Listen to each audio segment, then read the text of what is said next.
আজকের রেসিপি হচ্ছে ডিম ভর্তা। শুরুতে আমি পেঁয়াজ কেটে নিয়েছি, এখানে শুকনো মরিচ বেছে নিয়েছি। শুকনো মরিচটা আমি টেলে নেব তেলে। শুকনো মরিচটা ভাজা হয়ে গেছে। এখন আমি দিয়ে দেবো এটার মধ্যে পেঁয়াজটা হালকা ভাজবো, এটাকে নরম করবো আর কি। কাঁচা পেঁয়াজের ভর্তা অনেকে খেতে পারে না, কারণ গন্ধ, এর জন্য এই যে নরম করে নিয়েছি, দেখতে পাচ্ছেন। এখন মরিচগুলোকে হালকা লবণ দিয়ে ভেঙে নেব।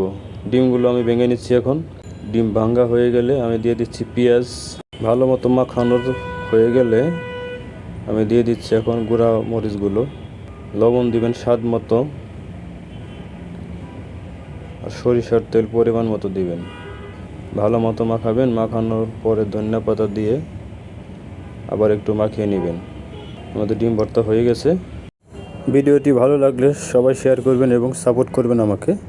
ধন্যবাদ সকলকে ভিডিওটি দেখার জন্য।